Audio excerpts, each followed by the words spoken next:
বাংলাদেশের প্রেক্ষাপটে যে গোপালগঞ্জের কথা বললেন, এখানে কি মানবাধিকার লঙ্ঘন হয়েছে কিনা আমাকে যদি প্রশ্ন করেন, মানবাধিকার লঙ্ঘন হয় না এই বলার কত সুযোগ নাই। সেটা যদি আমাকে আপনি গুলিও করেন, আমি তো বলতে পারবো না মানবাধিকার লঙ্ঘন হয় নাই।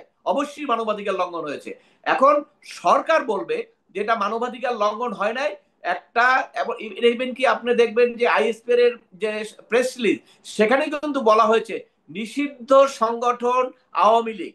কিন্তু গত সরকারের সময় আইএসপি আর যত বক্তব্য দিয়েছে, কোনো পলিটিক্যাল পার্টির নাম উল্লেখ করেনি। তারা বলেছে যে আপনার কি বলে উচ্ছৃঙ্খল জনতা। কিন্তু আজকে কিন্তু তাদের ইয়ের মধ্যে বলা আছে নিষিদ্ধ ঘোষিত আওয়ামী লীগ, ছাত্রলীগ। ওনারা কোথায় পেলেন? ওখানে কি কোনো ব্যানার ইউজ করা হয়েছে? ওখানে কিন্তু ছাত্রলীগের আওয়ামী লীগের ব্যানার ইউজ করে নাই। ছাত্রলীগের আওয়ামী লীগের আমি আজকে শুনলাম একজন বিবিসির সঙ্গে সাক্ষাৎকার দিয়েছিলেন রাজনৈতিক বিশ্লেষণ, উনিও বললেন যে আওয়ামী লীগ ছাত্রলীগ তারা তো এলাকা ছাড়া, এলাকার লোকজন খেপে গিয়েছিল। তাহলে আইএসপিআর যে বললেন নিষিদ্ধ সংগঠন আওয়ামী লীগ ছাত্রলীগ আক্রমণ করেছে, কোথায় পেলেন ওনারা? তাহলে ওনারা তো একটা পক্ষপাত দিলেন।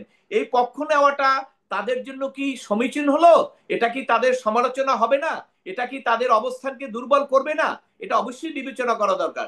দেখুন, সবসময় মাথা রাখা দরকার, বর্তমান সবসময় বর্তমান থাকে না, বর্তমানেরও একটা ভবিষ্যৎ আছে।